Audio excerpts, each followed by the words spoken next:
Okay. Like super excited. Yay. Okay. We are Excellent. super excited too. And it looks like we've got one more person Yeah. in Phoenix. It looks like you're just calling in. Who is that? In Phoenix, okay. I think they're probably just calling in with audio. Great.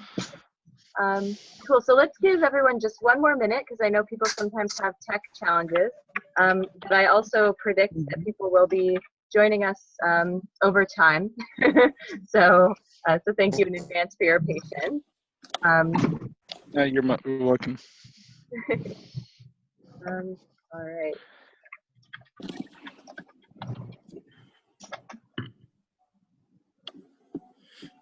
So actually, while we wait, does everyone see that there's a little chat button? You can chat in the corner. So I'd love to. Yes. Okay. So I would love to just capture all of your information so that I can have it for administrative purposes. Okay. You could write your name and your email and where you're calling from. I can just put it into our documentation. Sure. Okay. I'm on it. Awesome. And if you're just on audio and you're not able to type, then please either tell me, you can just verbally say it now and I can put the information in, or you can send me an email at rfox@mcnpartners.org. Clear.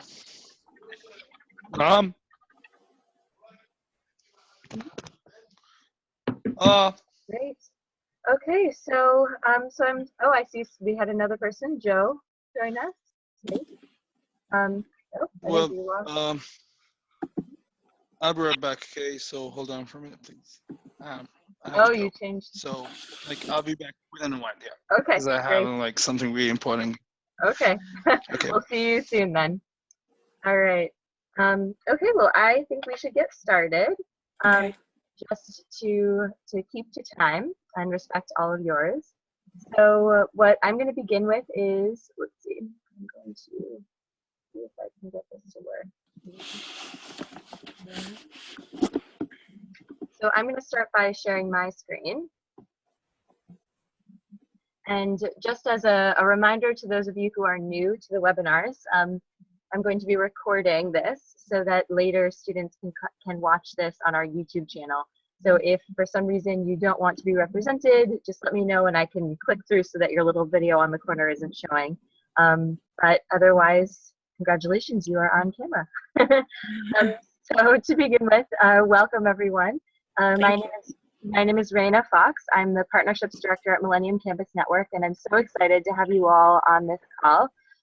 So our global webinar series is one of our programs here at MCN, and as a reminder, at MCN, we're working with undergraduate student leaders around the world who are transforming global development, and our goal is to help the next generation become more ethical, effective, and engaged.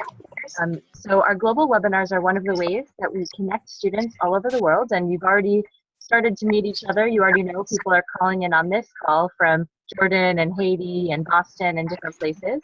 So I'm very excited that you're all here. So our global webinar series has two parts and two forms. So during the first hour of our global webinar, we have our remote fellowship where we have a guest speaker call in and talk a little bit about a skill or experience or lessons learned that they can bring to the table. So far, we've had people calling from N7 talking about Advocacy 101, from One Campus talking about Community Organizing 101, from Global Health Associates talking about SMART goals and objectives and action planning. And today we're so excited to have Justine Lucas come from the Clara Lionel Foundation, who's going to be talking about some of her lessons learned working in philanthropy and in nonprofits and advocacy. So we're so excited to have her. And in the second hour, we have our global campaign winners lead a campaign session. So every other month, it is one of our two winners who leads. This month, it's our Oceans Forum winners. That is Emmanuelson and Pedrisson Bernard, and who are already on the line, and we're excited for them to lead that component of the session as well. So you are all welcome at any of these webinars. These are the dates, and I can send it afterwards to any of you who are interested in having a copy of this information. So just as a reminder, today, hour one is going to be our conversation with Justine Lucas, and hour two will be led by the Oceans campaign leaders. So you are welcome to be on the line for the entire thing or to get off if you need to at any point. You don't have to announce it. But we're so thrilled that you're on, and if anyone has joined in the last few minutes, please be sure to chat me in the chat with your name, email address, and where you're calling from for our administrative purposes. And with that, I am going to turn it over to our guest speaker, Justine. And thank you all for being on the call today. Thank you. Thanks so much, Raina, for having me. I'm really excited to be here. And talking to Raina and the team at MCN, I said, the thing that I think I can bring to the table is I've had quite a dynamic career in global affairs and international development. And so, I've talked to students in the past who found it useful for me to talk through some of the things that have been a part of my career, some of the lessons learned along the way. And my style is generally to sort of roll pretty casually. So I'm going to kind of tell you a little bit of a trajectory of my career path and tell you a little bit about what I do currently.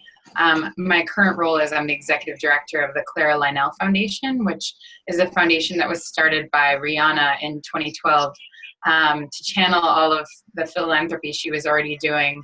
And she kicked off the foundation by starting a cancer center in the only public hospital in Barbados, where she's from. So excited to tell you a bit about what CLF does, but also I think along the way I've had some lessons learned, and I consider myself a campaigner, an activist, and I've been engaged in a lot of different advocacy along the way. So I'm definitely excited to share a little bit about that journey with you, and look forward to all of your questions. So I'm going to share my screen so you have a little bit of the context on this journey with me. Can you all see that okay? Yes. Okay, perfect. So I'm going to run through a lot of this quickly, but I do want to get your questions. And again, trying to keep it lighthearted, so let me know if you have questions along the way as well. So this is me as a child. I've always been known to be extremely excited about everything, and I still am that way. I was born and raised in Illinois, so what people sometimes call that's and my hometown is Woodstock, Illinois, which is where Groundhog Day, the film, was made. So Bill Murray came to our town when I was a kid, and it was the most exciting thing that's ever happened in Woodstock, Illinois. But that's a little bit of context on who I am, and the lessons learned along the way there thus far is the Midwest is pretty great. I'm a fan, and so this year was really pretty special for me, but also will be a lifelong Chicago sports fan. But when I was 17, I got the opportunity, this kind of sort of kicked off my career in the nonprofit space. I went on a 500-mile bike ride from St. Paul, Minneapolis, Minnesota to Chicago over 6 days with my dad, and had a really incredible emotional experience going through the fundraising for that ride and being a part of that ride and feeling community and just being a part of something bigger than myself kind of for the first time. It took me sort of outside of Illinois and took me on a really big adventure, which got me passionate about the issue of HIV/AIDS and was kind of my first engagement with the nonprofit space. And during that ride, I sort of, for the first time, confronted the issues of justice and inequality. It was definitely a challenging experience, but to learn about the stories of people that were survivors that were around me that were doing the ride, the inequalities that they faced, whether it was because of their sexuality or because of stigma. It was incredible to be a part of something like that.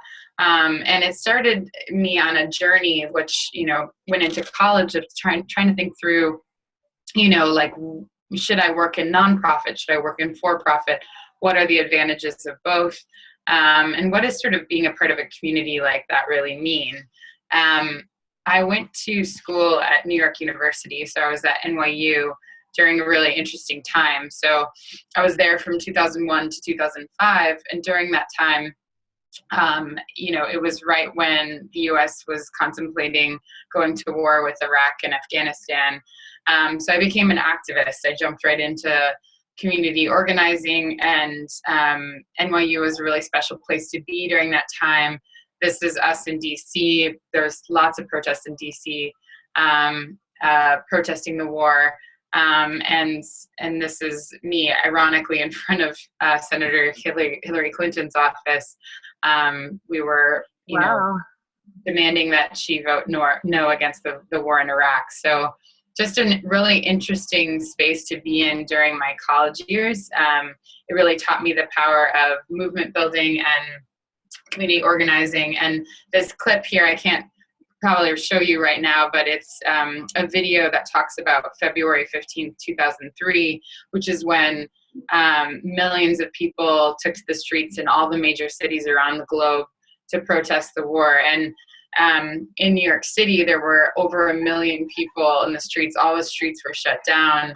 It was families and communities of all different kinds coming together. It was really a really powerful, beautiful expression of what community organizing, mass mobilization is really all about. And it really was a defining moment in my life, because just being out on the streets and realizing that collectively our voices can matter and can be heard was, I think, as I like to say, a sort of mass mobilization is one of the most powerful and beautiful expressions of our humanity. So this was sort of early stages, and I was trying to figure out what that means for me in terms of my career. I worked a number of for-profit jobs, obviously through college, to help pay for expenses. But I quickly realized that nonprofit work was really going to be my calling. But again, not sure what kind of nonprofit work, but I graduated from NYU and bought a one-way ticket to Cairo. I never really had the opportunity to travel internationally, and one of my best friends had been studying abroad there, and her Arabic got fairly good. And so we decided to travel around the Middle East for a couple months, and I eventually traveled all the way up to Lithuania and Latvia, because my family's originally from there. So yeah, this is a picture. I don't know if anyone wants to guess where this might have been taken on that trip.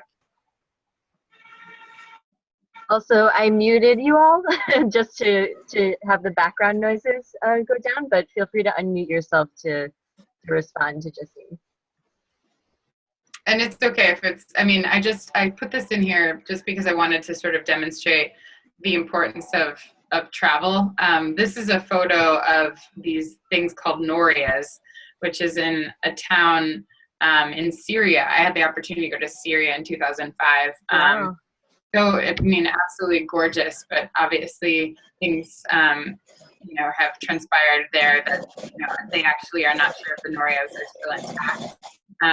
And basically, the moral of that story is really just to go explore now. So if you have the opportunity to travel, if you have any interest in working in the international development, space, I think it's really important to spend time on that trip. I realized that not only did I want to do nonprofit, I wanted to do global affairs. And so I jumped back into a master's program at NYU studying global affairs and nonprofit management. And it was because of the trip that I went on. I really dove into a bit of the politics of the Middle East and really became fascinated by it all.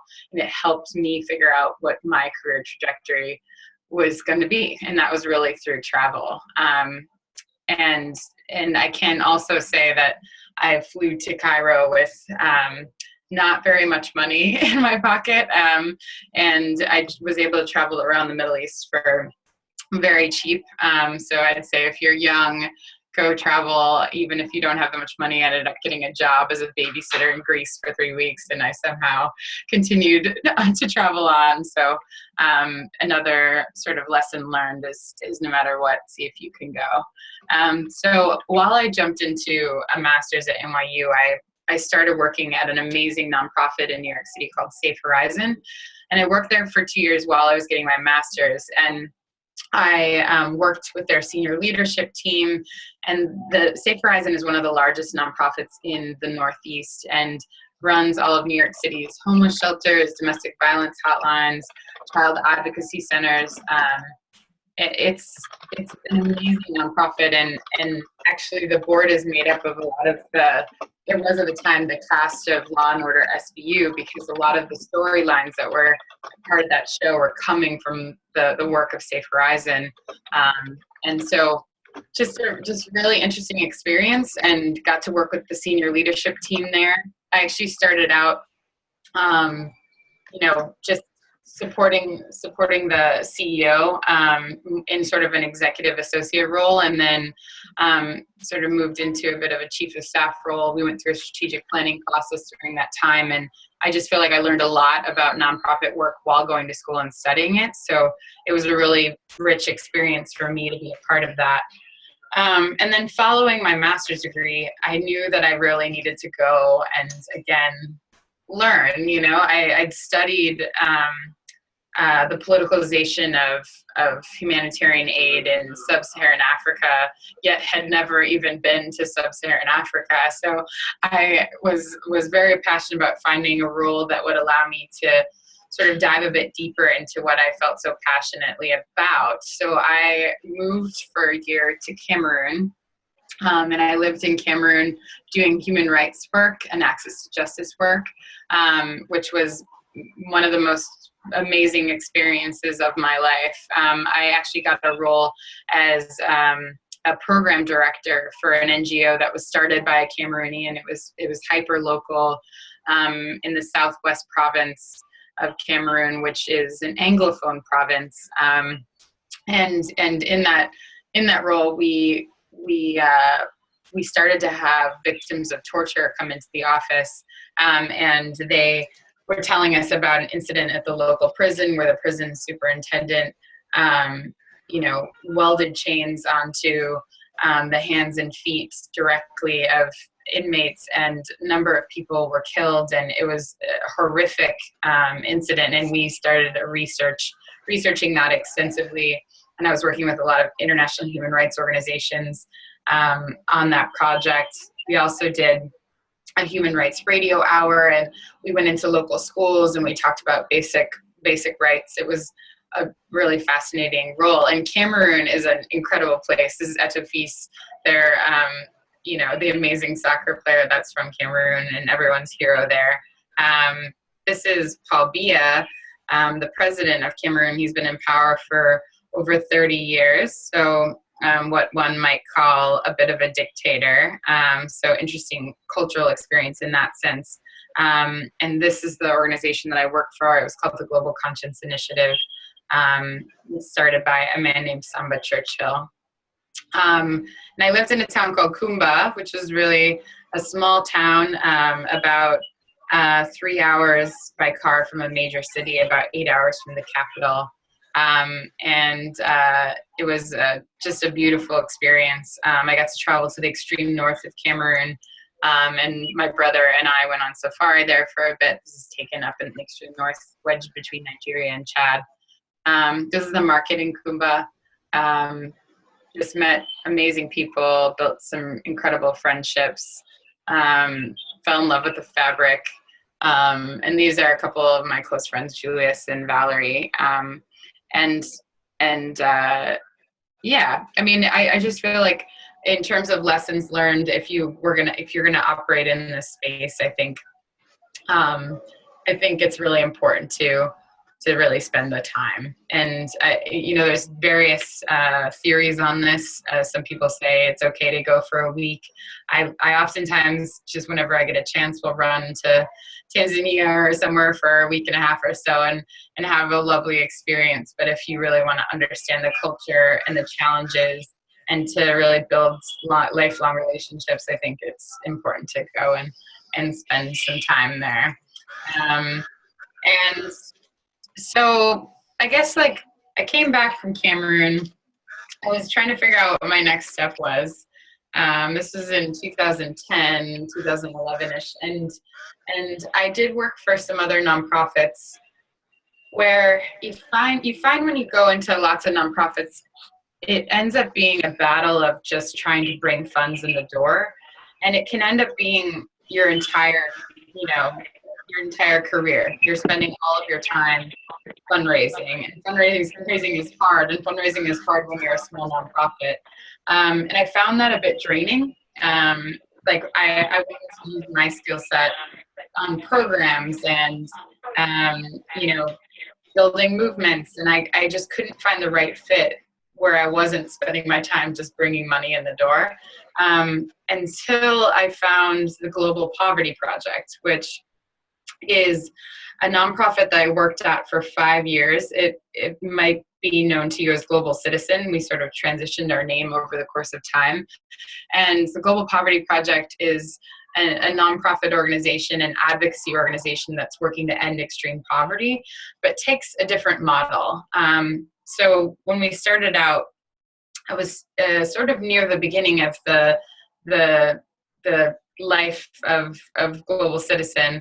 It's now a huge nonprofit that operates in multiple countries and does incredible work. At the beginning, we were quite small, and we actually started out with a presentation called 1.4 Billion Reasons.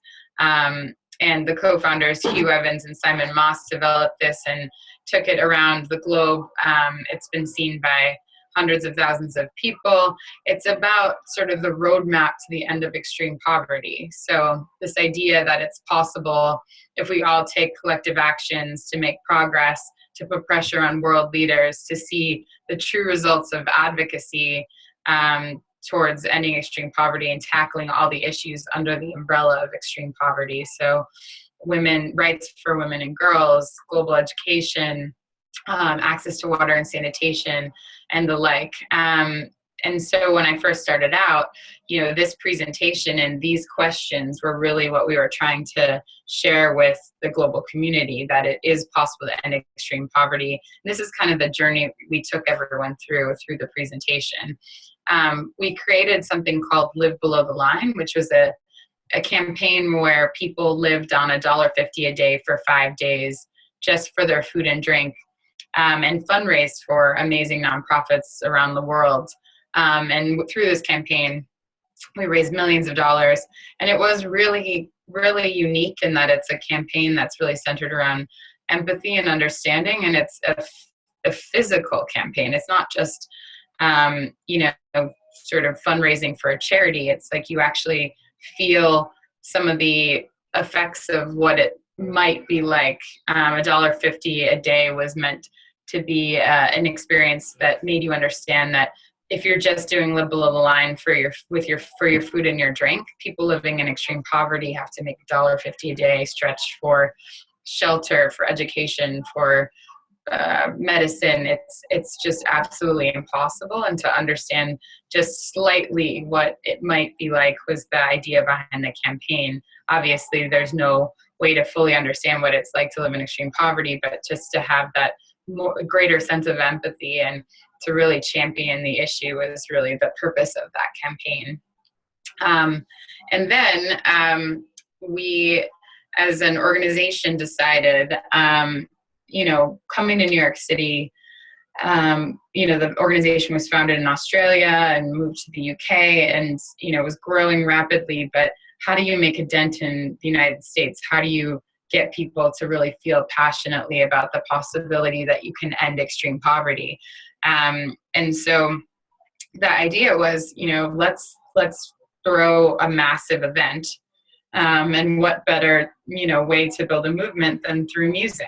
And so we started thinking through, how do we throw a massive festival in New York City? And at first we were looking at New Jersey and trying to see, what's possible. And somehow, Hugh was able to get the Central Park in New York City to agree that we throw this 60,000 person concert which is broadcast on major networks like NBC and MSNBC. And so millions of eyes and billions of impressions are made through this event. And this small team of people in year one is really what sort of made this happen, which was really incredible. So brought 60,000 people together. And the really cool thing about it is that in order to get a ticket to the concert, you had to take action. So you had to go onto the platform that's called Global Citizen, and you had to take very simple actions like tweeting at your senator or writing a letter to a head of state or another world leader. And it was all about getting increased commitments from global leaders towards ending extreme poverty, which was really a cool model. People had to go and take action in order to earn a free ticket. And this allowed anyone to be a part of it. So regardless of your background, your economic situation, the concert was free to attend as long as you got involved, which we thought was a pretty unique model. And, you know, we expanded it outside of Central Park. We threw a show at Merriweather Post Pavilion that was really about increasing the U.S. commitment to global education. And that was really powerful. This is in Washington, D.C. We gathered 270,000 people on the National Mall for Earth Day last year. So that was a really cool narrative of, you know, ending extreme poverty and tackling climate change are very interconnected. And so that was sort of the narrative, and there were commitments made both towards environmental causes as well as poverty issues from world leaders, which was really powerful. So this is me saying, hold up.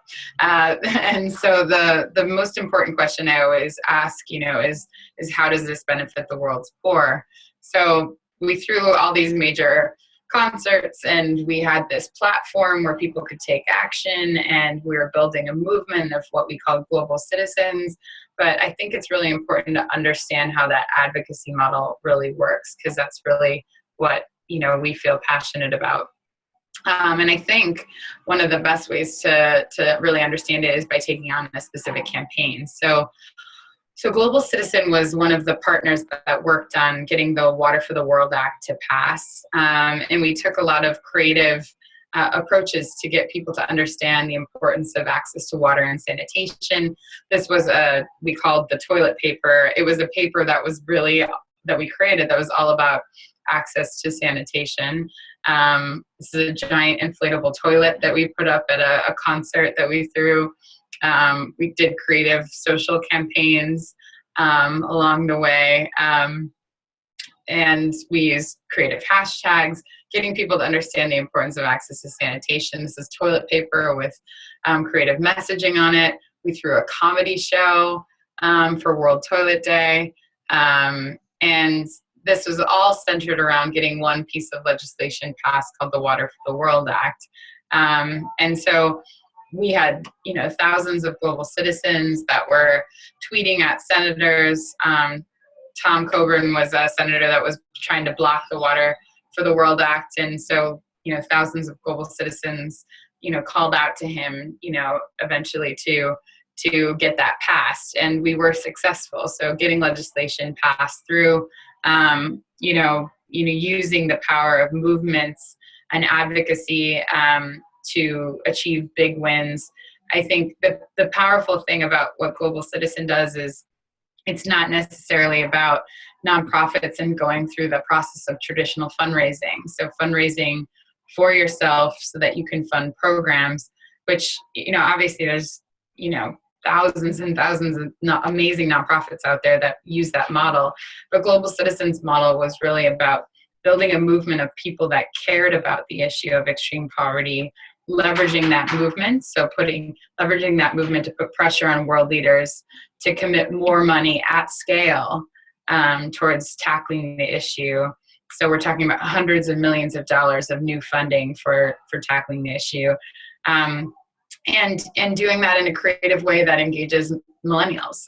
So engages millennials through concerts and social campaigns that are really fun. Sometimes the issues that we work on in international development are really heavy and hard to wrap your head around, hard to understand. They're very far away. It's difficult. So, sort of taking this nuanced approach of making it fun and interactive, and making it, giving people actions that they can take that actually had significance was really, really unique. And currently, my last role at Global Citizen was I was running the Global Citizen Festival and all of our events and programs. So, it was super exciting. Loved my time there. I learned so much. I felt like I was squarely in the space of movement building and campaigning, which is across the duration of my career, I've realized is really where I'm most passionate.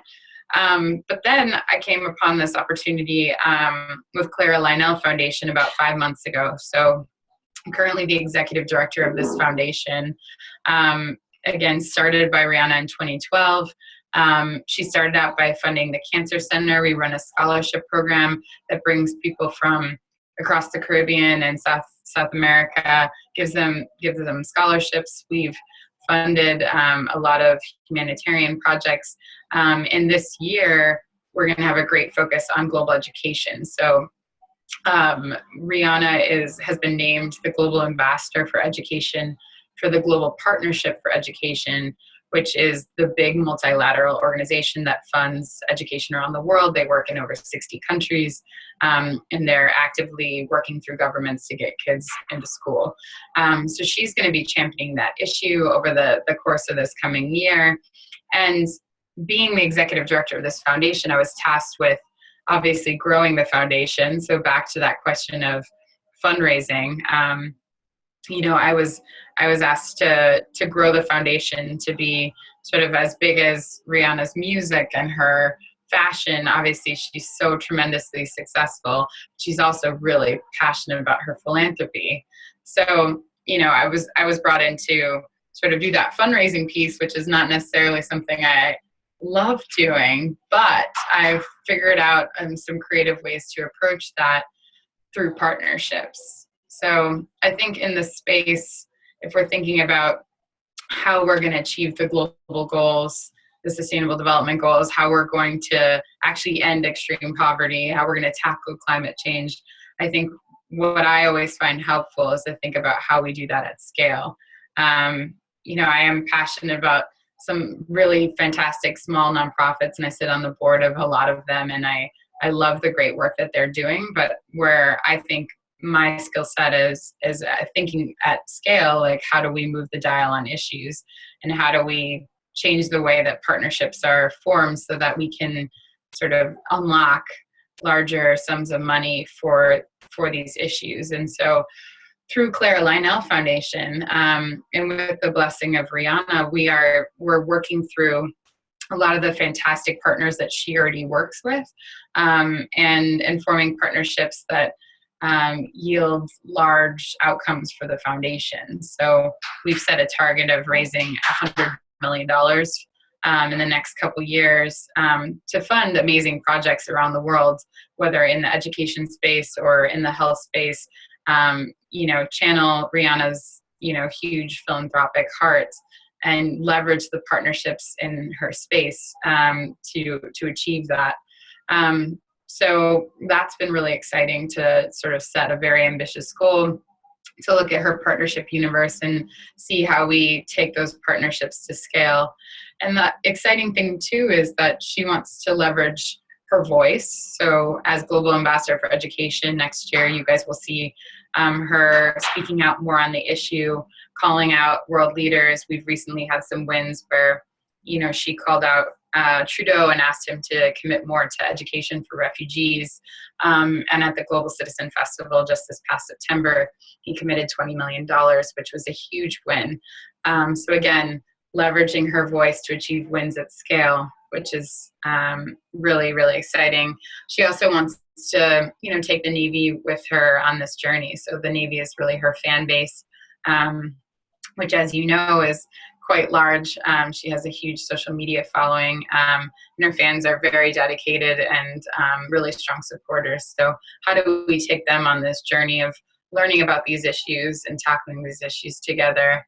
And so collectively, I think, through partnerships, through leveraging, her voice and her incredible fan base, I think we're going to achieve some impact at scale at Clara Lionel Foundation. So that's something I'm working on right now, and I'm really excited about, and also exploring with MCN ways that we can partner to help support a lot of the scholarship recipients that we fund, and figure out ways to form creative partnerships with other nonprofits. So that's kind of where we're at right now. We work out of a WeWork in Brooklyn, which is where I am at the moment. And, just really exciting stuff that we've got going on. So that's kind of everything from my side in terms of lessons learned over the course of my career trajectory. I definitely wanted to open it up to questions because I would love to hear from you all. Great. So as I mentioned, I muted a lot of you just to reduce the background noise, but I'll unmute you, and also feel free to unmute yourself. Hi, Justine. Thank you so much for presenting. It was really great. I have a couple of questions about some of the things that you talked about before.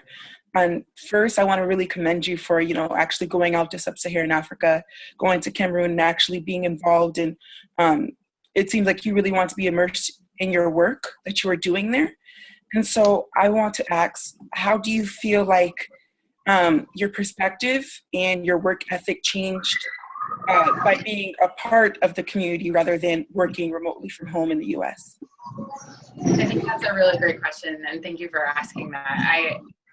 I love answering that question because I think that's oftentimes what college students face, is that question of do I have to go spend significant time in another place to really understand it, or can I really dive deep into my studies here, and maybe that will help me wrap my head around the issues. But something that I found is, even though I got a master's in global affairs and I studied these issues extensively, I didn't understand the concept of corruption, for example, until I was actually in it. I was in an argument with a police officer at one point. He was holding this old woman at the station and wanted her to pay this really large fine. So, he was basically bribing her that she can get out of jail if somebody came and paid a big fine. And so we're in this argument, and he suddenly, said to me, he's like, Justine, how do you think I can even pay for this pen right here? Like, the government doesn't give us any funding, and my salary was basically the equivalent of $1 a day. And so he was like, there's just like no way, if we don't engage in, these corrupt practices, there's no way for me to sort of do my job. And it just hit me like, you think about corruption at a government level, and you think about it from the level of, the president and sort of high government officials, but I didn't really understand how corruption really trickles down into all sort of orifices of society. Like, it really like gets in there, and it ends up being something that every individual in that country deals with on a daily basis, and it's so challenging to confront. And there was no way I was going to understand that issue from my academics. So just being there and being in the nuances of it all, and really like, wrapping my head around it all, it was so valuable. And in terms of work ethic, I also think, I think we can throw all of our passion into these issues, and we can make it our careers to like really try to tackle them. But until you really understand, and you have relationships with people that are going through those issues, I just don't think you can, I don't know. I think you can't really understand the issues themselves. So I just found my time in Cameroon to be one of the most valuable parts of my career. And I can say, if it's something that you're considering doing, it is difficult. Like, I definitely sacrificed a lot of stuff in my personal life to go spend that time. And, you know, it's not seeing your family or friends for a year. And, you know, it's a lot of personal sacrifice, but I absolutely 100% think it was worth it in every way.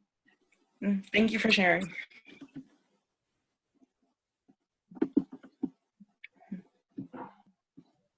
Do other folks have questions? And again, I muted you, so you'll have to unmute yourself or let me know and I can unmute you.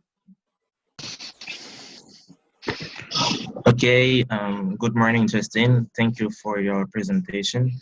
My name is Pedrisson Bernard, and with me is my brother, Emmanuelson Bernard.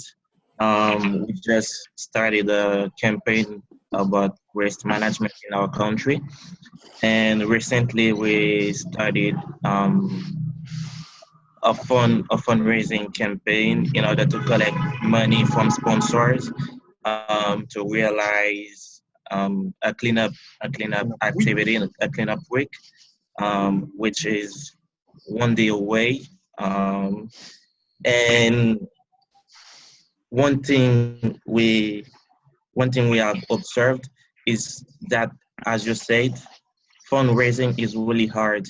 Okay, and as you have experience in fundraising, we would like to learn from you. We would like you to give us some advice on how we can do it better. Yeah, I'm happy to sort of have a chat offline, if that makes sense, with you about your project.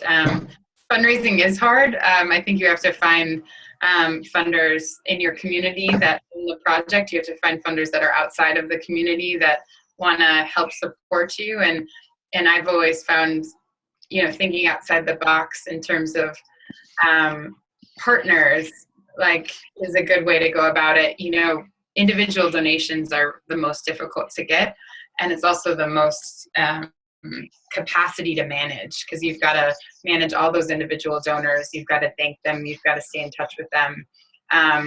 But if there are businesses in your community that would help champion your campaign, that might be a way to get larger dollars and have less to manage, is generally a good way to go. Or businesses outside of your community that happen to work in the waste management space might be helpful. But I'm sure Raina can put us in touch, and I'm happy to chat with you further. Okay, thank you. Yeah, I'd be very happy to connect you. Yeah. Other questions that folks have? Well, I mean, if I may just add something, I really admire, I mean, your work, Justin. I mean, you're the kind of person that I would love to be someday. Yes, I mean, good people like you. I really thank you so much. Actually, as far as I'm concerned too, regarding the fundraising things, well, I kindly ask you to also also have an offline chat with you. I mean, separately regarding, I mean, few tips about fundraising. I mean, since I'm also a co-founder of a campaign, of a national local campaign that aims to, I mean, deactivate Article 308 from the Jordan, law board. It's an article that allows the, you know, I mean, rapist to, skip his sentence by getting married to the victim, and that is really not a good thing. So, I mean, the fundraising thing in my campaign is, I mean, for raising money in order to build, safe houses for the wives that their family abuse, especially, you know, I mean, in a Mid-Eastern place like Jordan. You have lots of, families who go against the victim of raping and victims of raping and stuff.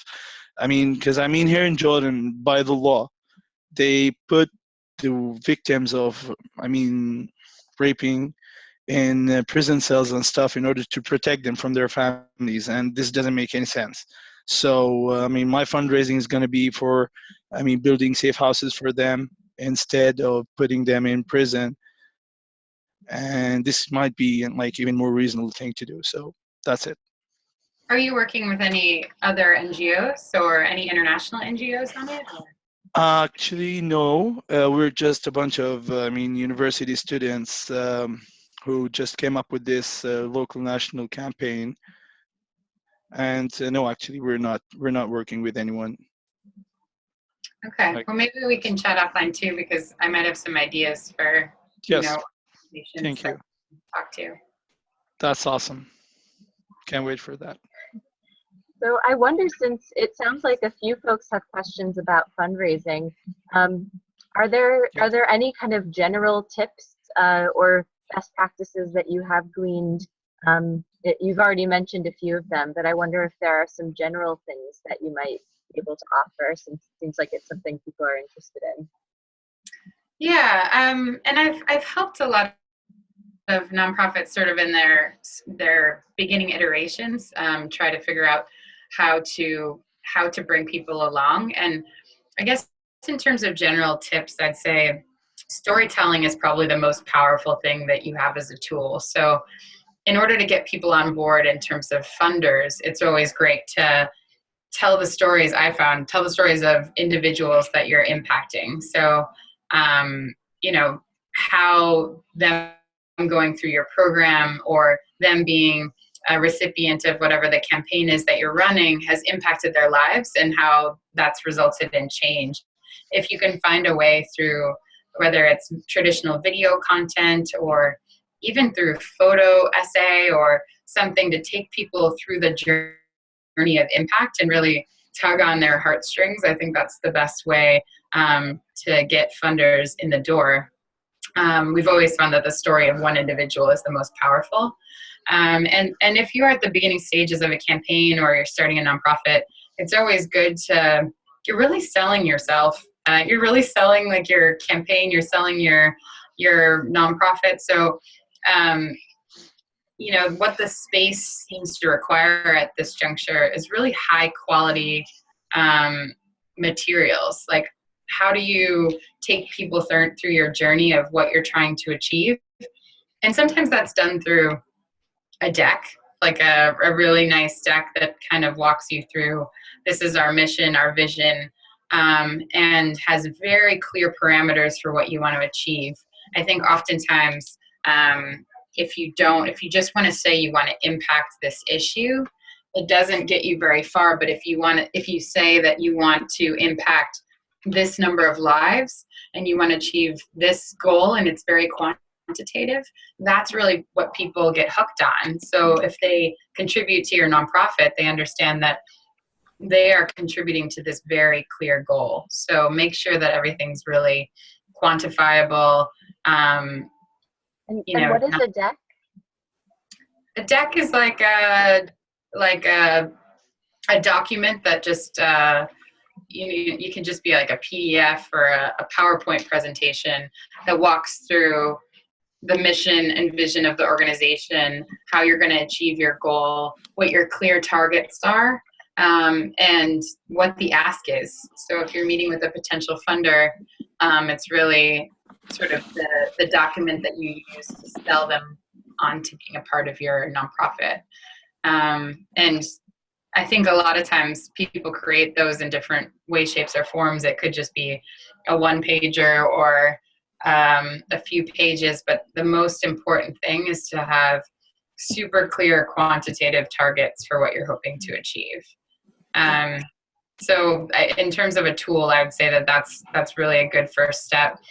Other ways that people fundraise, I think at the beginning of nonprofits, it sometimes makes sense. I'm not, even though I've thrown huge events, I'm not a huge proponent of events for events' sake, but you know, bringing people together in small groups to really sell them with your vision. If you have a powerful spokesperson or somebody that's representing that vision, and you can bring together a group of people, in a sort of casual environment and get them bought into your goal, I think that that can be really powerful at the beginning stages of creating awareness of your campaign and creating buy-in. Again, people love feeling a part of a community, so if you can do that through small events, I think that can sometimes work as well. Perfect. Thank you for sharing all of that, Justine. Yeah, thank Yes, thank you. Yeah. So I know that there's one other person who Justine. hasn't. Oh, Hello, everyone. is that Kenneth? Just yes, Great. yes. I was just going to say, Kenneth do you on have the any line. questions? Go for it. Yeah, Kenneth. And Justin, I'm actually delighted by your presentation. It's very encompassing. So I want to really understand, how are you able to combine your partnership, your advocacy, and your fundraising? Because I'm actually running a campaign for neglected tropical diseases in my campus over here in Nigeria. There's an N7 campaign for some diseases that are mostly affecting the tropics. Okay, so I want to really, it's a campaign of 7 Vaccine Institute, and it's actually involved advocacy, also involve education, that's creating awareness, and also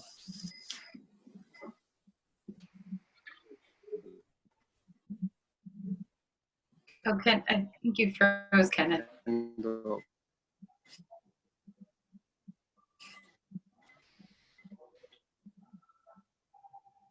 Are you still there? fundraising. The great so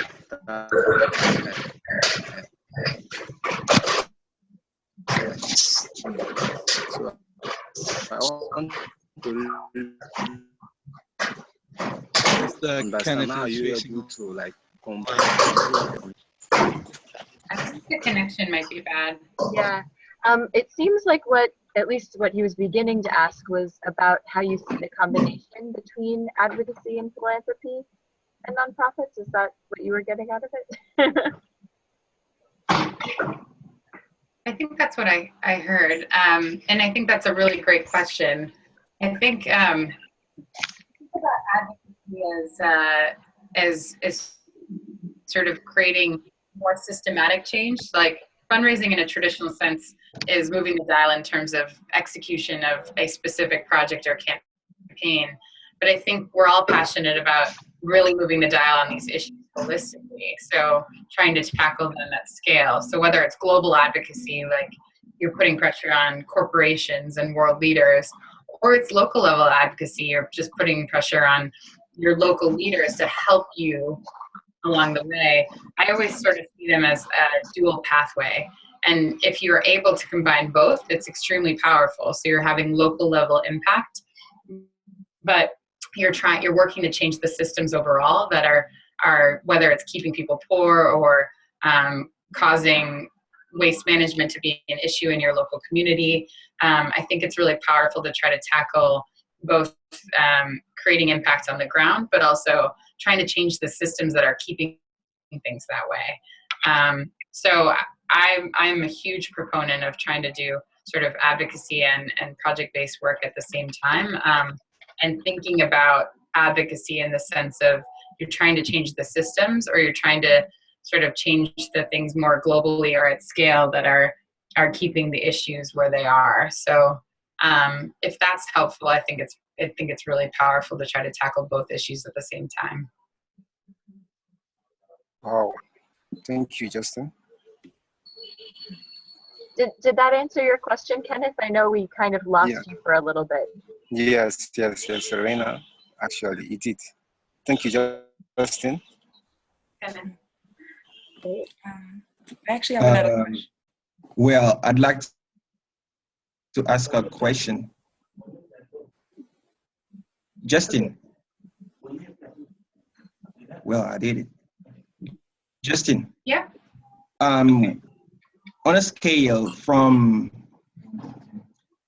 0 to 10, the fundraising and having contact to other people, which of those two items would have the highest score, according to you? Because me, I think we just put the accent on the fundraising, but I think that having contact with other people, meet people, is a great way to make people involved in what you do. And if people is involved in your campaign and your fight and what you are doing, they will give what they got. They will help you to find some funds too. It's it's another way to find funds. So I'd like you to compare these two items, please.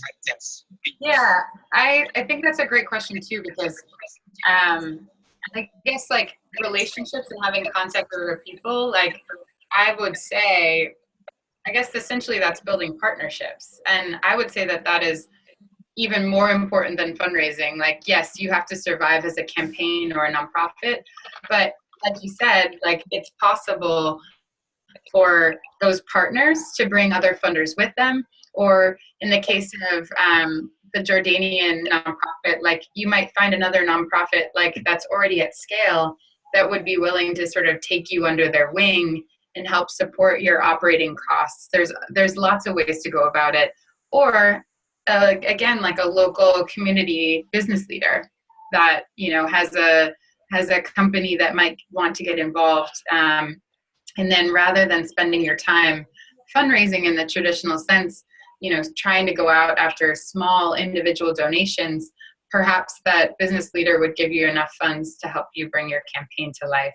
And then that's just one true partner and you could take this on together. So I think that my personal belief is that partnerships really are everything, whether it's to get funds, whether it's to build community with other nonprofits or entities that are working on similar issues, you know, whether it's to, you know, take on things together. You know, at Clara Lionel Foundation, we're in conversations with everyone from United Nations to, you know, other small nonprofits, just trying to figure out how do we work together to tackle these issues at scale. And I think that that's really the smartest way of going about it. Great. So why don't we take just one more question? Oya, it seems like you may have had one. Yeah. Yeah, I did. Thank you. First, I want to, you know, just say, you know, really, Pedrisson and Joe and Kenneth, it's really great to hear what you guys are doing and the campaigns that you guys are running. I think it's imperative that we have young leaders out there supporting all the things that you guys are trying to support. And although I don't have any, you know, fundraising questions, I still would like to be, you know, connected with you, Justine, offline. However, that's not my question. Actually, I have two questions about the Clara Lionel Foundation. First, who is Clara Lionel? And also, you talked a little bit how it's important to measure your success in terms of like having a quantitative goal. And I know that you guys give out scholarships, to students for educational purposes.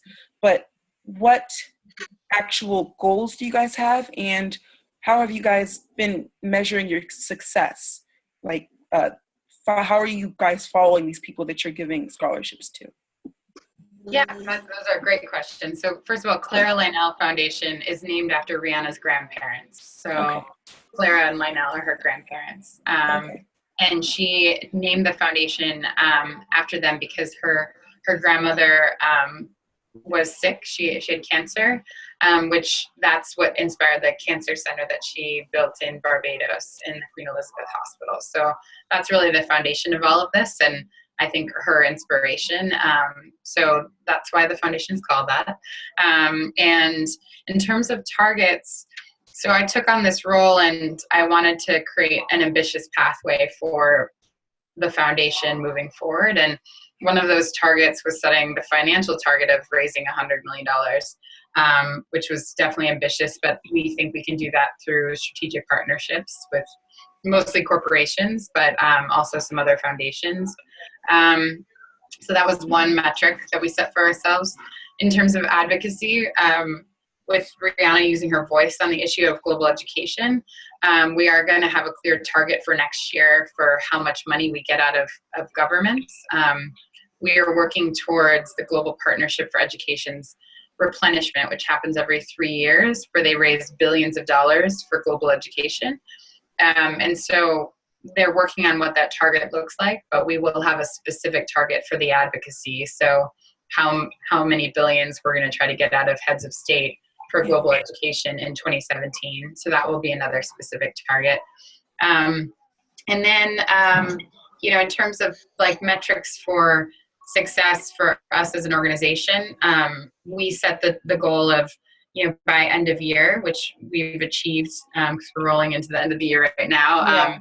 We built out the infrastructure of the foundation. So it used to sit within her music management company, Rock Nation, but because she wants her philanthropy to be its own distinct pillar and to be a huge priority, we built out the infrastructure of this as a nonprofit that stands alone, and we're a 501c3 organization that, again, is operating out of a space that's separate from her music management company. So with that, as you might know, building out all the compliance and HR and legal stuff that allows you to be a nonprofit that's functioning at scale is quite a lot of effort. So we had to focus in its initial iterations on building out that infrastructure.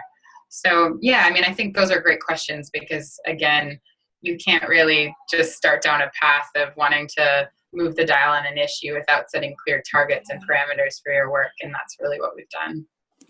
Thank you. Yep. Any other questions? Well, thank you all so much for asking these great questions. And Justine, I want to respect your time, but also I want to give you a chance for any last thoughts that you might have before I allow you to go about your day. Well, no, thank you so much the questions were fantastic. It was really great to chat with you all. And again, I wanted to keep it really casual, but you can follow me on Twitter. Raina can put us in touch if you want to talk further. I'm always happy to have additional conversations, and good luck with all the great work you all are doing. Thank you. Thank you so much. You. You're awesome. Yeah, thank you so much, Justine. Yeah, just to give you a little bit of context, I've been trying to get everyone's information on the side. We've had people call in from India, Nigeria, Jordan, Haiti. There are a few other folks who I still haven't gotten where they're coming from, but thank you so much for taking the time to talk to us all and sharing your experiences and your reflections. It's really an honor and a joy to have you. So thank you so much. Same here. Thank you so much, Justin. Thank you. All right. So, Justine, can I ask you to unshare your screen so that we can have our screen back before you go? Perfect. Thank you so much. Okay, great. So we're going to be transitioning now over to the Oceans campaign, which will be led by Emmanuelson and Pedrisson Bernard. But before we make that transition, I just want to verbally share that if you've just joined, please write in the chat your name, your email address, and where you're calling from, just so that I can know that information. I know a few people joined us. And also, please mute yourself if you can, and you're not speaking, just so that we have an easier audio quality. So with that, I'm going to turn it over to Emmanuelson and Pedrisson Bernard. Are they on? Yep, they're there. Great. Thank you, Raina. Thank you, Raina. We are very excited to be here. This is the second Ocean Forum, and I'm gonna share my screen to start.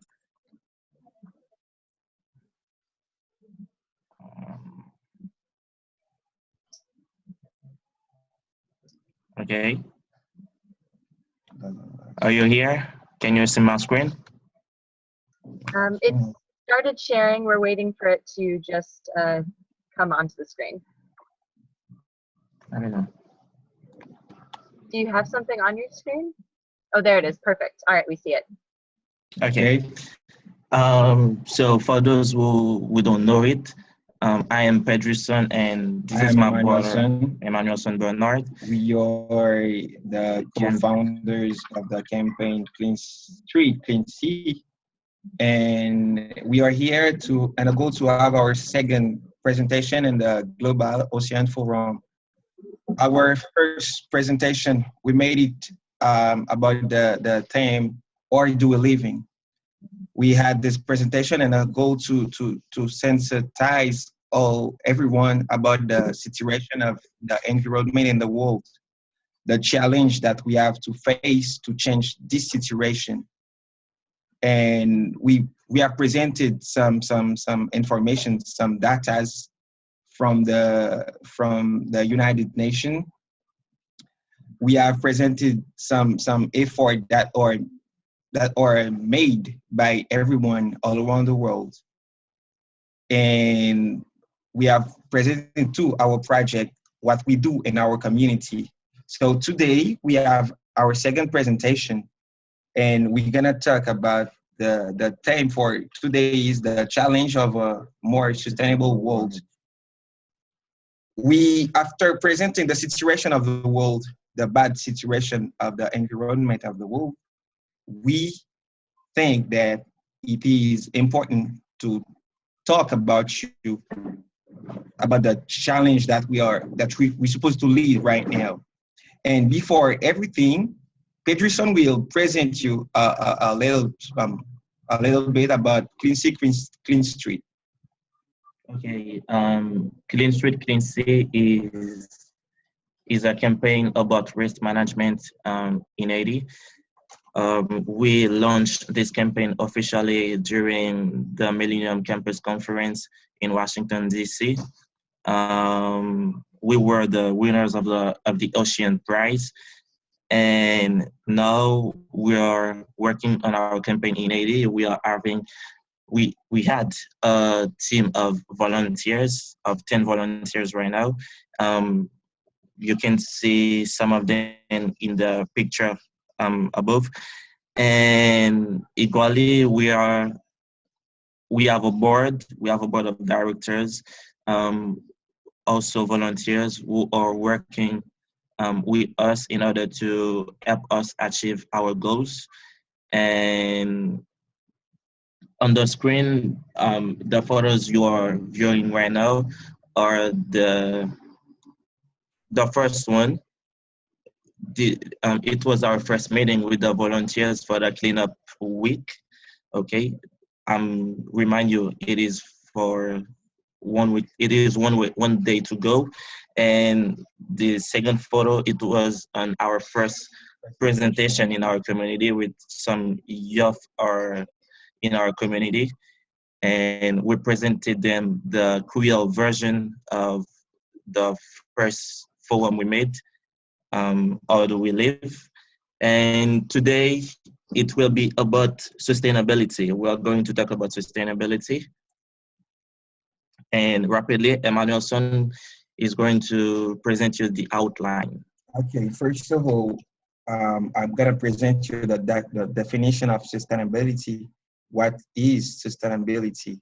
After that, Pedrisson will talk about what does it take to be sustainable, the criteria to be sustainable. And after that, I will talk about the challenge of sustainability in Haiti.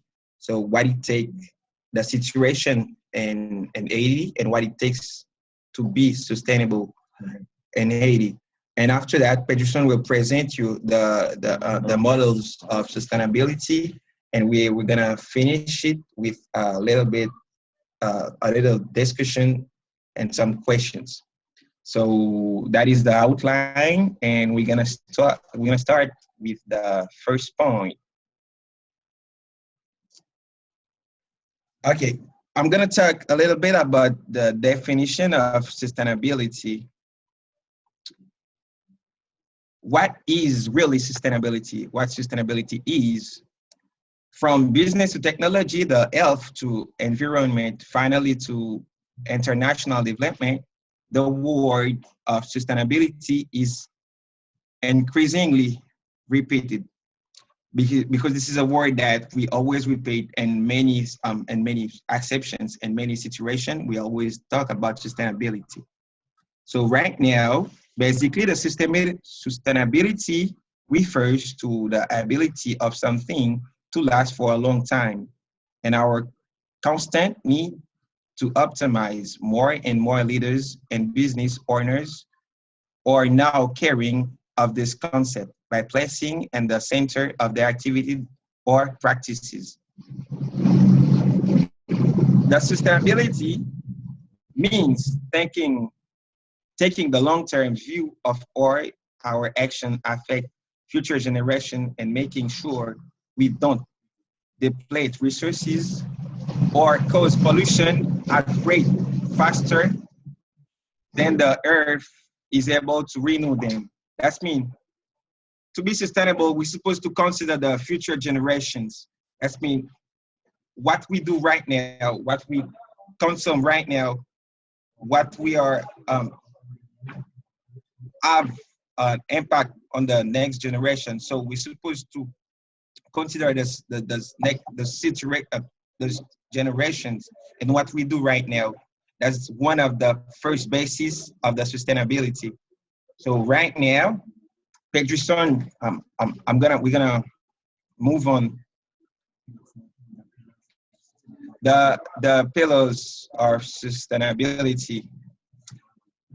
In 2005, the World Summit on Social Development identified three core areas that contribute to the philosophy and social sciences or sustainable development. Since people agree that sustainability is the balance between those three pillars. The first one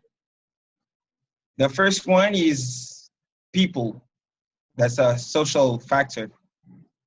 It means we're supposed to measure social performance, including quality of life. That is the first pillar of the sustainability. The second one is the planet. It's environmental. We're supposed to capture green factors like energy, pollution, and emissions. We have already talked about that in our first presentations. The third part, and the most important, is the profit, the economic. We're supposed to assess business, environment, and economic health.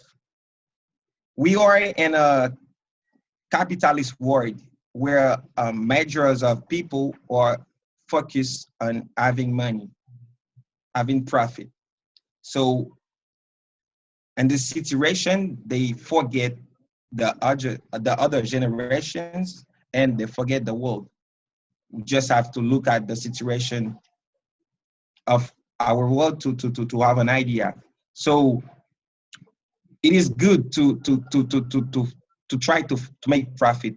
It is good to try to find money, but you're supposed to consider the people, you're supposed to consider the planet, you're supposed to consider the next generation. And that is the three pillars of the sustainable development. So my question for you before I leave is, what does sustainability means to you? It is a question that I ask every one of you, and I'd like you to answer me. Thank you.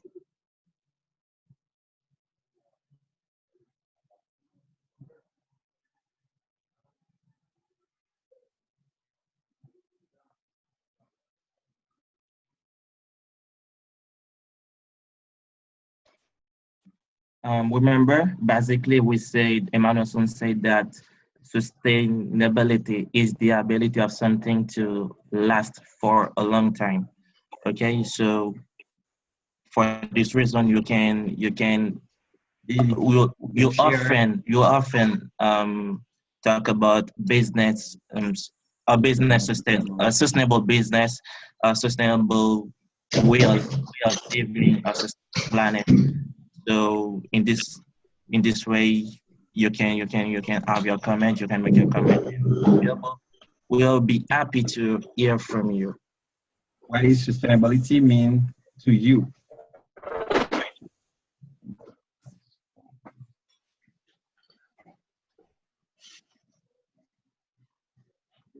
Can you all hear me? Can you all hear me? Hello. So you can hear me? Yes. Okay.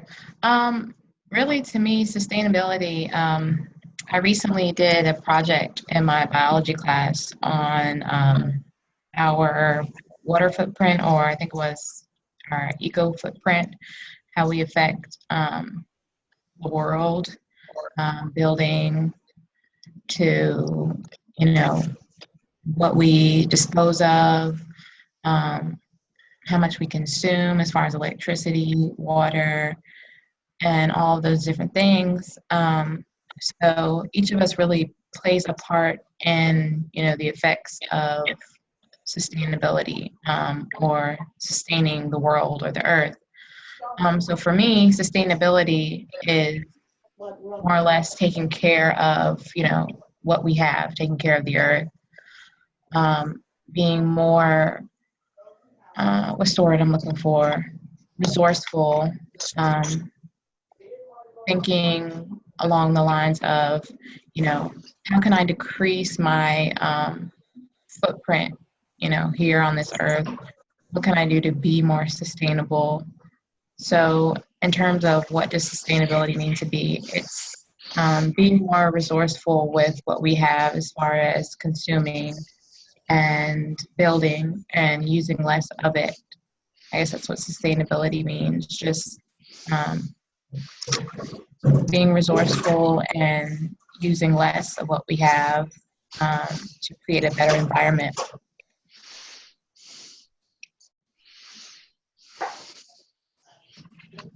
Hello.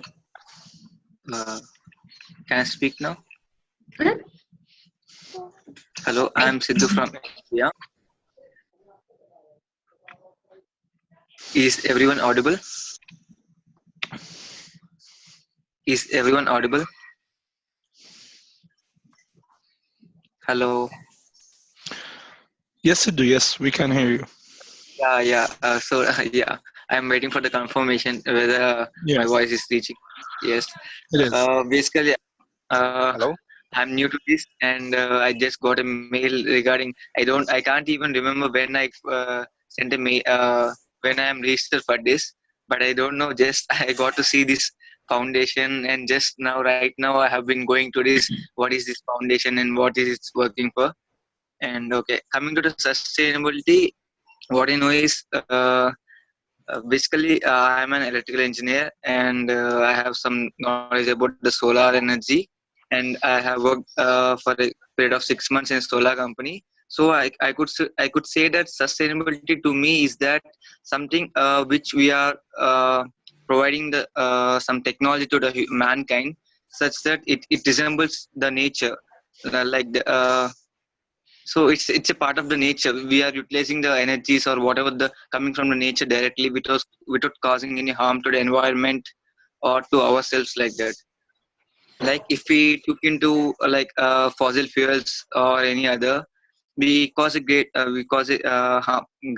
to the earth as well as to the environment present around us.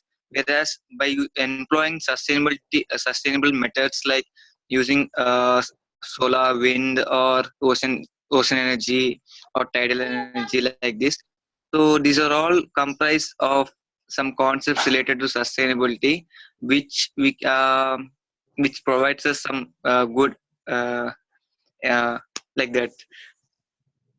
It's like I don't know. I'm not good at English, and I'm just trying to recall those words like that. Thank you.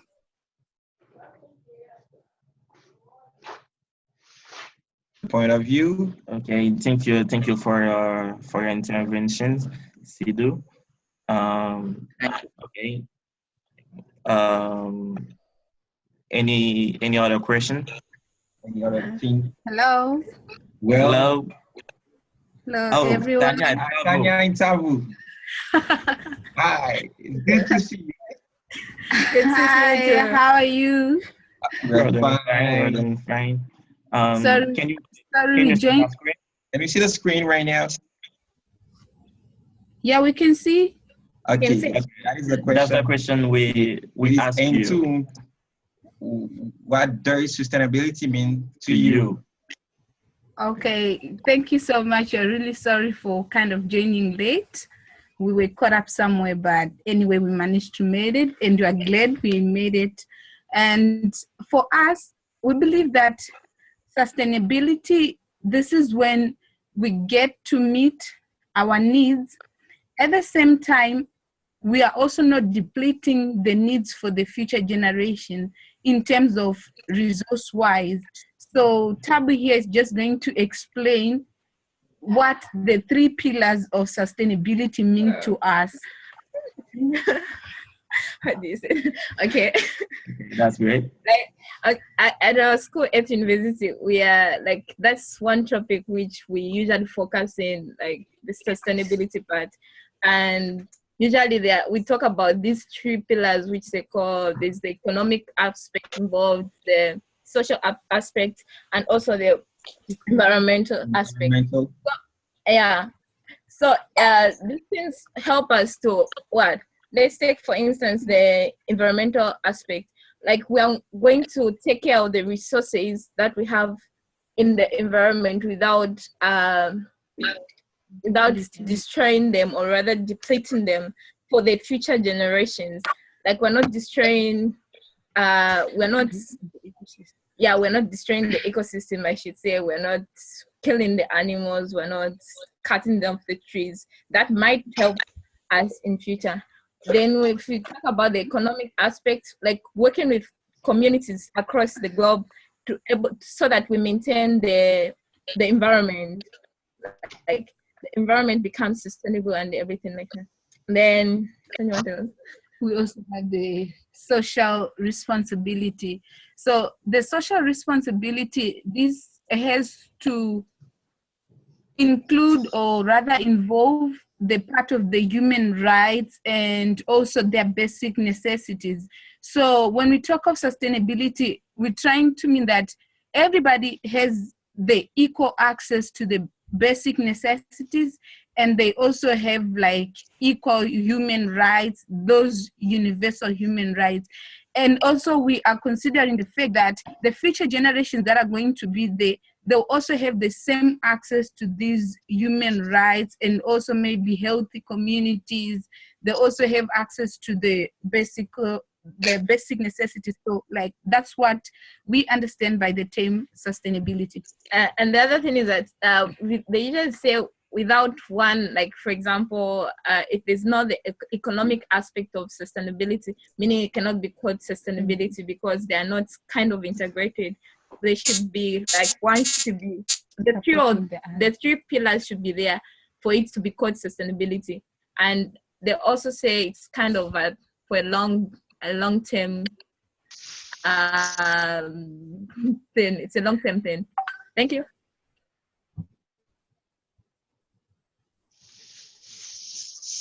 Okay, thank you for your answers. Okay, for those who have present since the starting, it was a wrap-up made by Tanya and Tabu. Thank you again, and we will go on, and I'm gonna present you the second point of the presentation. What does it take to be sustainable? As you probably know about that, there are requirements to be sustainable. In this presentation, in this slide, we will present some of the requirements, and I'm telling you, the list is not exhaustive. Okay, but there's requirements according to us. They are very essentials. So there's requirement of sustainability. Sustainability takes vision, money, partnership, and youth to develop. Vision. Sustainability is on the long term. It takes vision to design the future you really want, the future we all want. So we probably know that the vision is asking yourself, where are you according to where you're supposed to be? So if, yes, it's where you want to go. If you want to have a better world tomorrow, What are you doing today to change the world you are living in right now?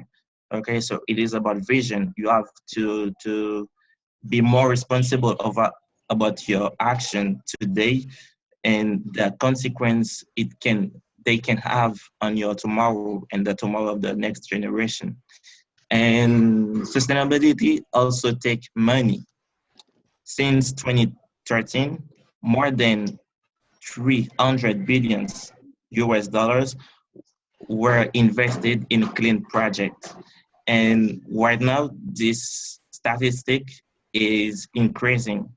Okay, so people from everywhere invest money in clean energy, in development, in infrastructures, in education, in public governance, in order to make the sustainability, in order to make the access of the sustainability easier for everyone. And we also have partnership. We must partner to achieve the sustainability. And if you can say that in the Sustainable Development Goals of the United Nations, it is the SDG 17. Okay, it is important that everyone put themselves together in order to achieve the goals. So it will allow an easier access to resources for everyone. Okay, and at last, it takes youth through its energy, inspiration, and its drive for change. We are youth today, but we won't be youth in the future. In the future, we'll be grown up.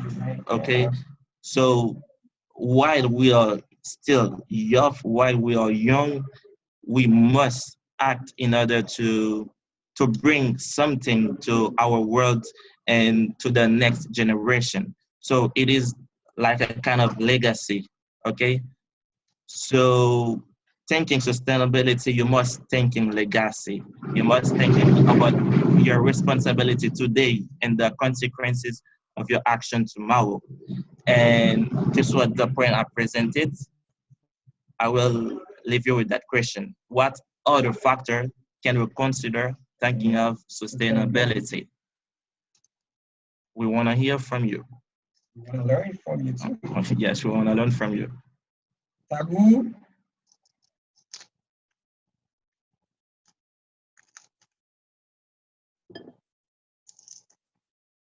about sustainability. Well, I mean, what kinds of factor do you mean? Like, what Okay, exactly? I presented the requirements, okay, Yeah. and I said that the list is not exhaustive. That means it is not a definitive list. There's other requirement, there's other factors, So if okay. you think that So if you add one to the list, you may say it. Excuse. Hello. Well, hello, can you hear us? Joe. Is it Kenneth? Hello. No, I guess it's Kenneth from Nigeria. Okay. Just trying to say. Kenneth. Okay. You may talk. You may talk. We're listening to you.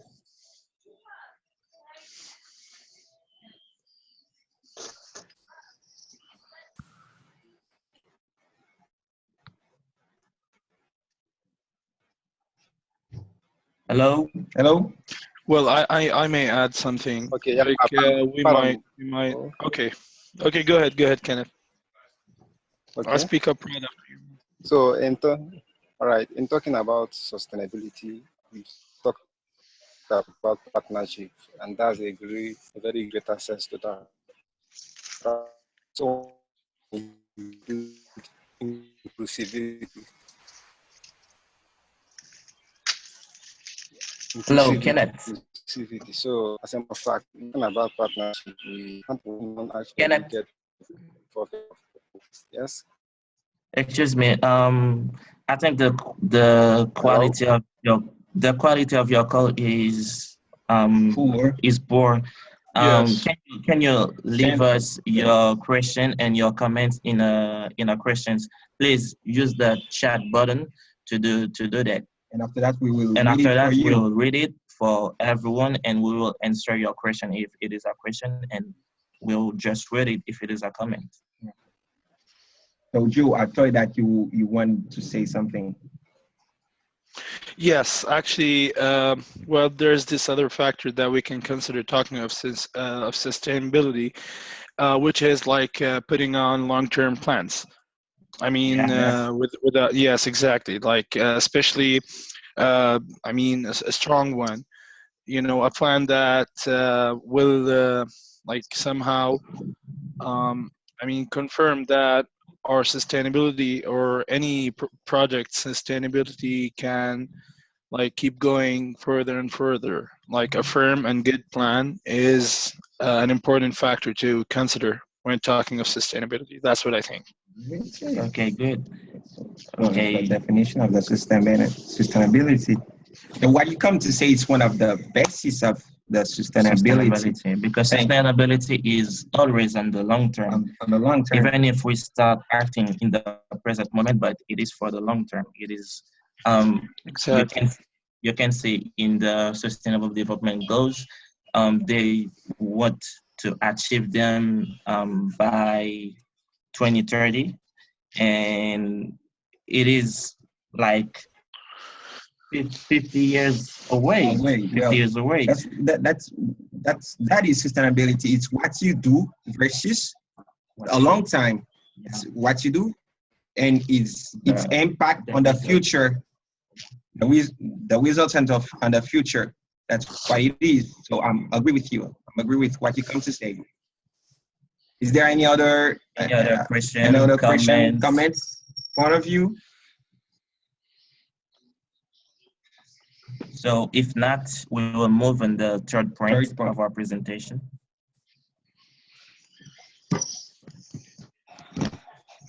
Okay, the challenge of sustainability in Haiti. Haiti is a poor country. They say that it is the poorest country in the Caribbean. So the socioeconomic situation in Haiti is pretty bad, and needs some Haitians still don't have access to the basic infrastructures such as school, water, electricity, and so on. A part of the population, more than 65% of the population, is living with less than $1 US a day. That's mean, as Justin come to say, they are living below the bar. That's mean they are living with less than $1 a day. It is for many people a poor country, while it is a very rich one for others, because Haiti got enough resources to feed all its inhabitants. I mean, Haiti got enough resources to take care of every Haitian. It is about repartitions. It is about division of the resources. The discussion of sustainability should draw the attention of every single Haitian, because it is our duty to create a better place for the next generation. According to this situation, we will see that it is really difficult for Haiti to be sustainable for two principal reasons. The first one is the poverty of the country. Pedrisson come to show some minutes ago that it takes a lot of money to create a sustainability environment, to create a sustainable environment. So it takes that more than $300 billion a year. So Haiti is a poor country. It is a country where more than 70% of the budget of the government is done by other country. So the poverty of the country cause that we can't act effectively for sustainability. The other problem is the weakness of the government. It is as a big problem that is the corruption. So we can't manage the government, the resources efficiently. So that is a great problem. So we can have a great sustainability. But we just face those two problems, those two principal problems. So what can we do now to put 80 on the development lane? First of all, we think that we can promote social entrepreneurship programs among young, because you know that young are the future of the world. We are more than 55% of the world population. We have energy, we have idea, we are dynamic, so we can make the change. And the good thing is this generation is really involved in this kind of situation. The other thing that we can do is making partnership with poor countries. The partnership with poor countries will give us what thing? We will change, we will have exchange between us. Because two poor countries are in the same situation, they are facing the same problems. One can bring a solution and share it to the other one, and so on. So this kind of partnership, what we say, South-South dialogue, in a social term, South-South dialogue, is a great thing that can change the situation, because they have the poor countries have this great capacity to make change with a less of resources. And the third thing that we can do is unlocking more investment in public infrastructures. Okay, so or we can do that. First of all, we can start by school. We can create public infrastructure. It means we can create means to give basic services to the population, give electricity, give health to everyone, give educations, give access to the elementary things, jobs, all those kind of things. And after that, we'll create an environment that that people can invest in the country. So we're gonna do that. We're gonna do it by encourage the partnership with other enterprises. And after that, we can show models to inspire the youth. The youth is a energy that if you don't analyze it, you can lose it. If we inspire the youth, if we show them some models, if you build the youth to be leaders, we will have a great impact. We will create a great situation for a sustainable world.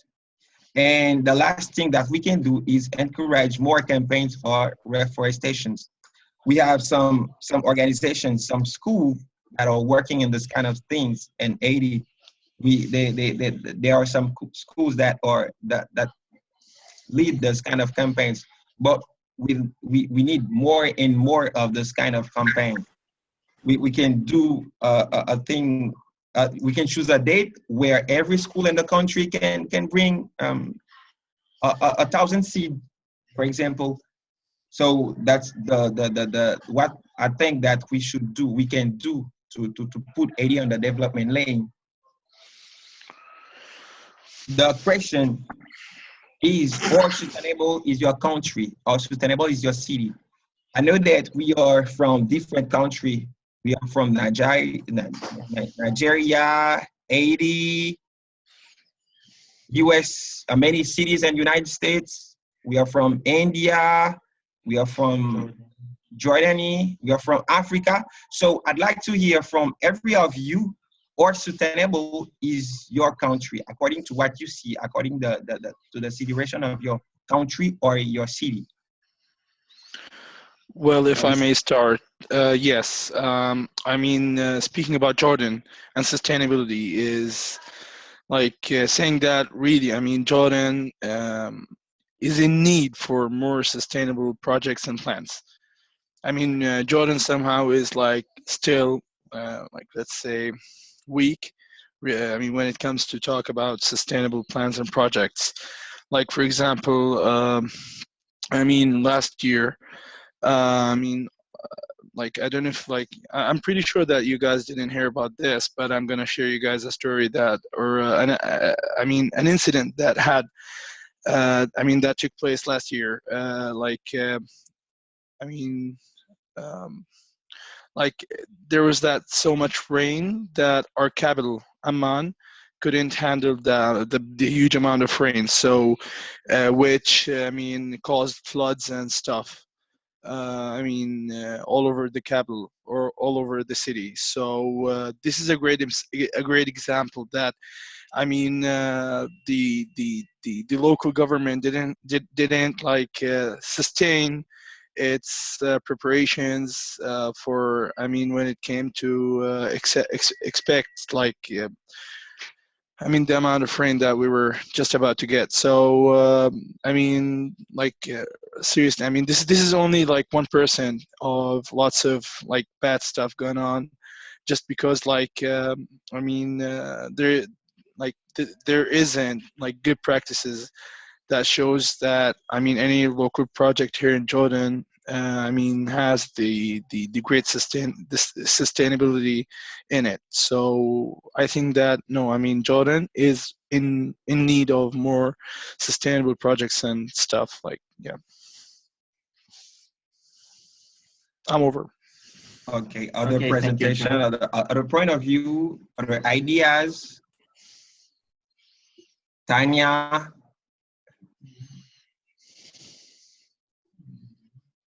Sidhu.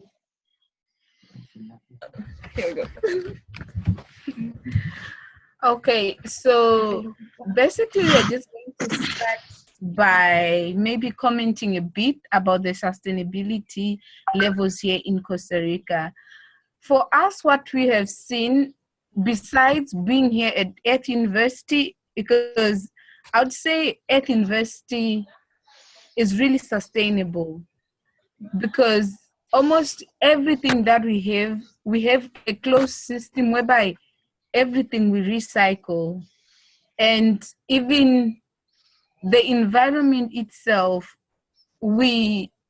our campus, it's even smoke free, Yeah.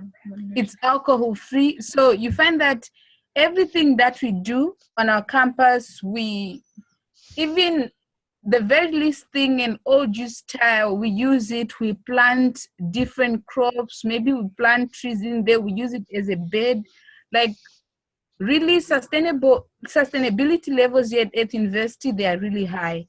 And then in general, Costa Rica in general, it's sustainable because they even have laws, I would say, that promote like people who try to save like the environment, they get some kind of a bonus, a commission, I would say. So you find that almost each and every citizen in Costa Rica is after planting trees, and for them it's really a big issue when they see people cutting down trees, because they have really reached that level whereby they now have that conscience that you can't even be talking about cutting down trees. When it comes to maybe recycling litter, in each and every home that you get, maybe you find that they have different types of trash bins, and each one is maybe for organic stuff, it's for non-recyclable stuff, it's for recyclable stuff. So you find that really when it comes to sustainability, it's really high.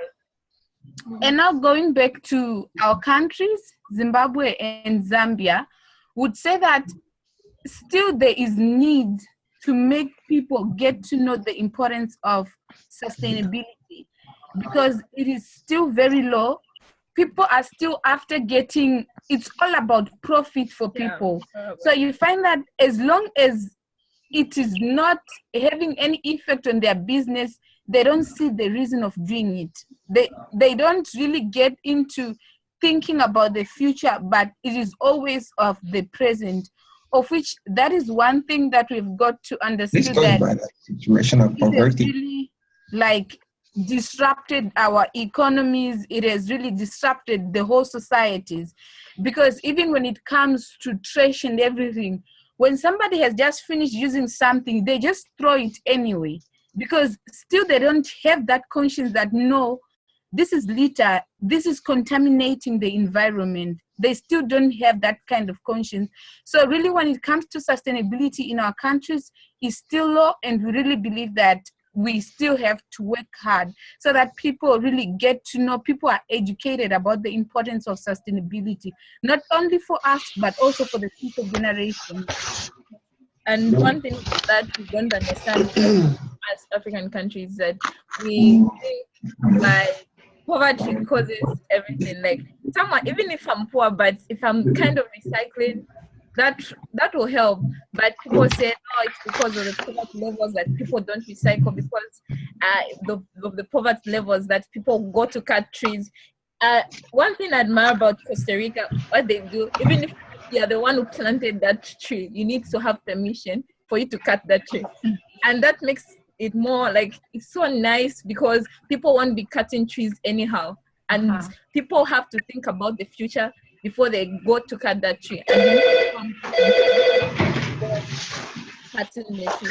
So it makes it more sustainable than any other country I've visited, because like, at our school, we do like ecosystem. Most of the crops that we produce, we produce them ourselves, and we use organic fertilizer, we use like compost and everything like that. So everything is more like in an integrated system, and it makes it more sustainable. I think that's all. Thank you. Well, thank you for sharing that with us.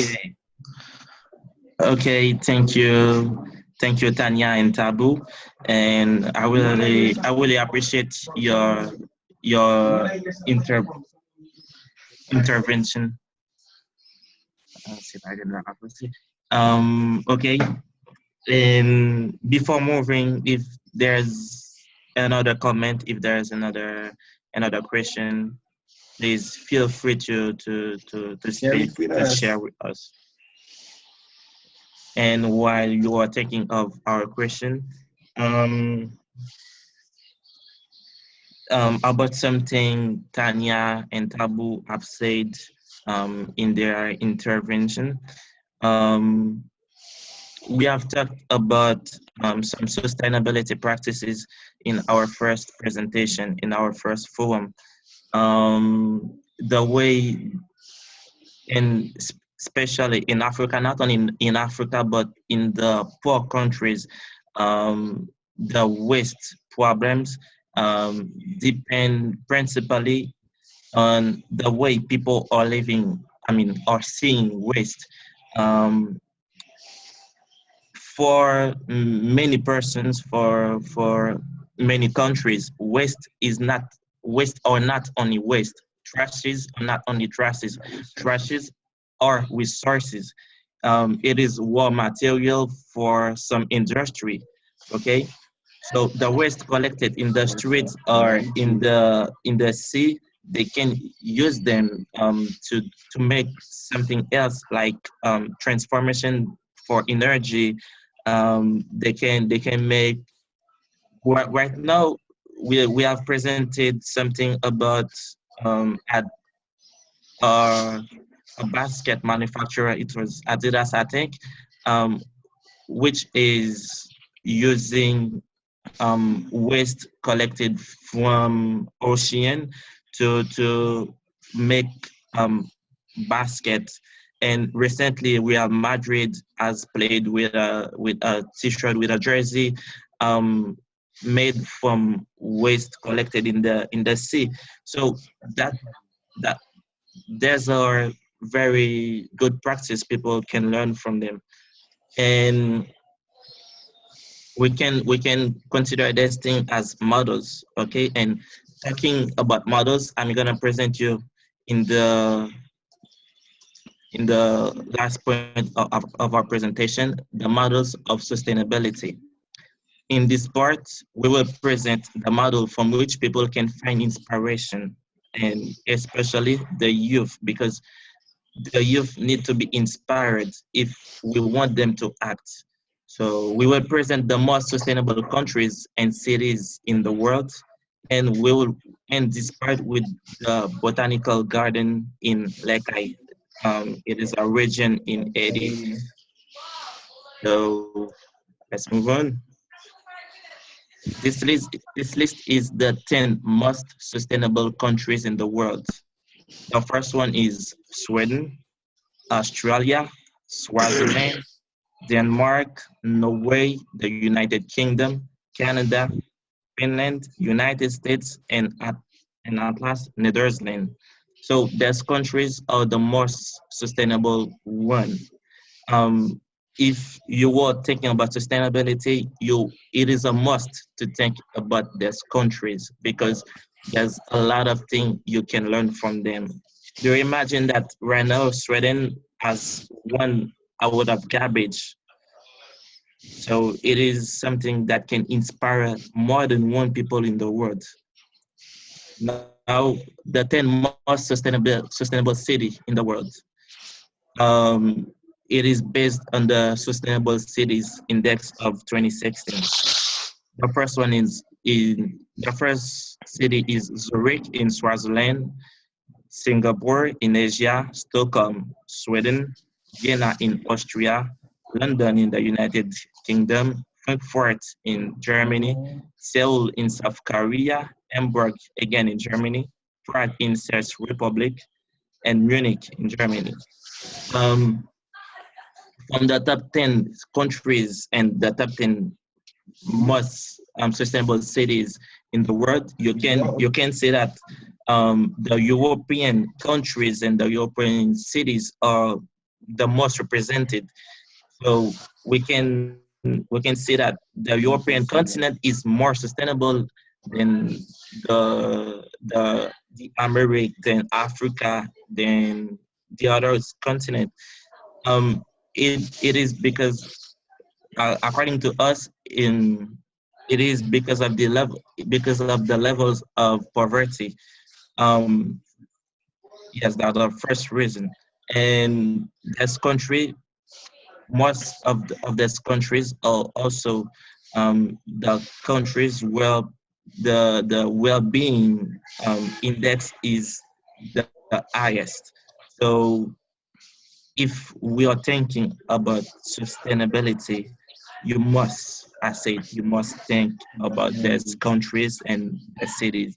And money is an important element, not the most important, but it is an important element because you have to invest in infrastructures, in health, in education, so that your people can learn exactly what is sustainability and what to do to be more sustainable.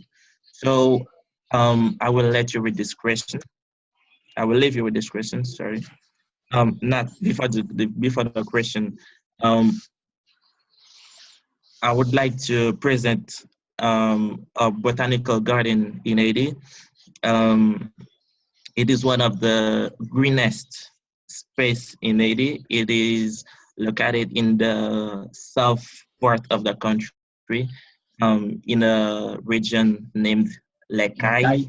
So this, I think, it is one thing people can find inspiration from because um, in the United States actually they are promoting the reforestation in the cities around every big enterprises like the World Bank, for example. You will find some trees because one trees can um, eliminate 20 to 30% of air pollution. So it is a practice I think people should find inspiration from in the question. That is the end of our presentation. So right now we are open to hear your point of view, your comments, and your questions. Well, I would like to start by saying that, just to confirm the importance of educating, people. I mean, citizens of some country, like where sustainability is a major thing.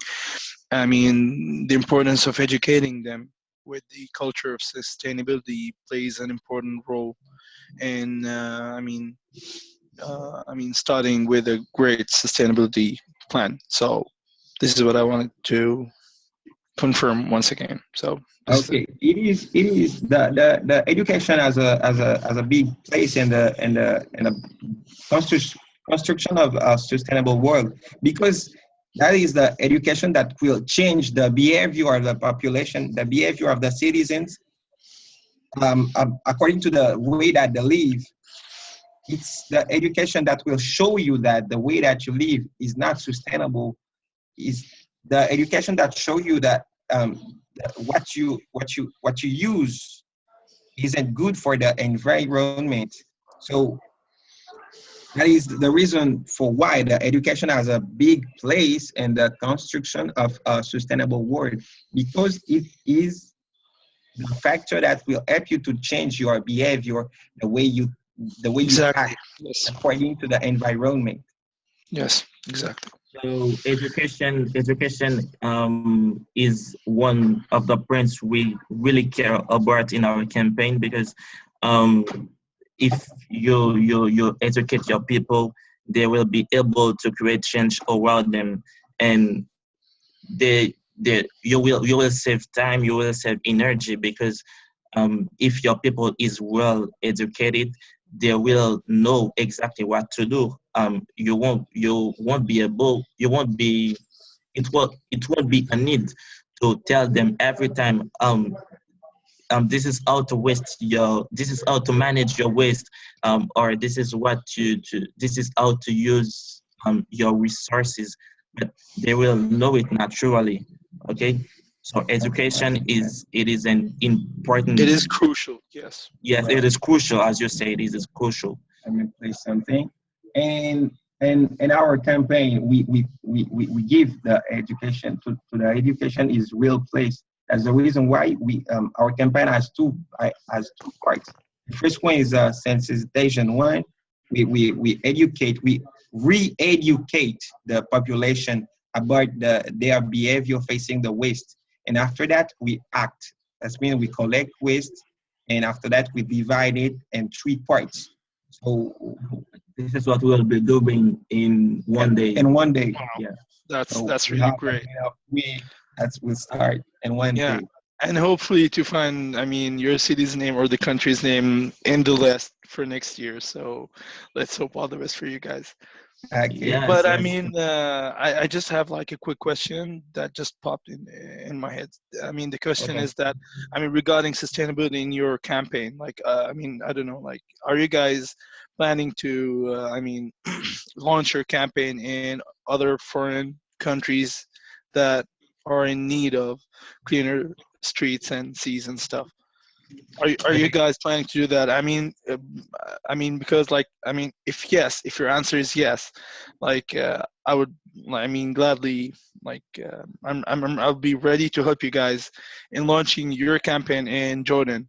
I mean, since Okay, no it is problem. really important for doing that. From the No from problem.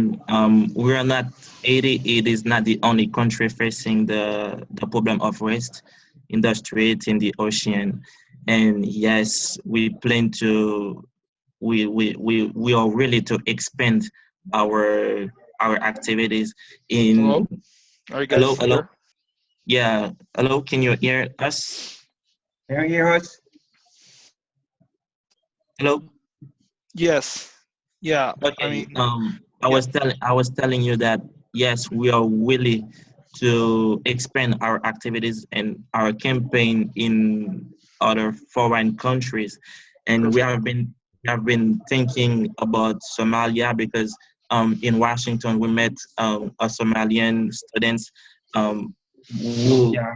Yes, we plan also to expand in Ethiopia, but it is for maybe in the end of 2017, of the year 2017, because for now we have to put in place the basis of our campaign in Haiti. And as we are talking about sustainability, we have to um, um, place the base so that we can be sustainable in our country. So after that, we'll extend our activities, we'll extend our campaign to other countries. Hopefully, yes. I mean, all So the best with that, guys. we can still connect. Okay. So Sure. we will leave our credential, and Contact that, information. we will leave the Facebook page of the campaign, so you can like it, and after that you can leave you a will comment. be in touch of every single thing that we do. Okay. Sure. Yeah, all the best. So, okay, no problem. Let me leave you the Facebook page. It's Perhaps you also want to type your email addresses into the chat. yeah. Insert Clean C. That's the name of the Facebook page. Okay. And again, let me leave you our emails. gmail.com and so is there any other questions? Okay. If you're still thinking about your questions, while you are doing that, I'm gonna read a comment left by Tanya and Tabu. Okay, I'm gonna share with you. It's concerned the other factors that can affect sustainability.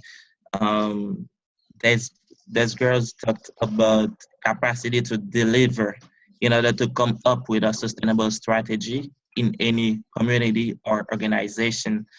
There is need to consider the talent that people have availability of infrastructure, as well as the ability to come up with various organizational processes that could help to execute the strategy. Okay, and the other thing that they say is the adaptability is also another factor that affects sustainability. When talking about sustainability, there is need to ensure that there is the existence of the discipline of developing new system and anticipation such that there is no depletion of resources. Yes, let me draw your attention about one thing. Right now, some universities around the world are having this sustainability as a discipline, so you can have specializations. For example, we have in sustainability. In Iceland, we have the University of Louvain that gave this discipline. Okay, so if there's any other question, if there's no more questions, we will end the presentation. So before you go, I'd like everybody here to like the Facebook page of Clean Sweet. When you like it, you will see our logo. Let me show you the logo.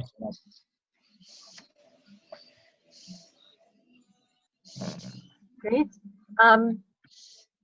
So I would just like to also add thank you all so much for joining the call today.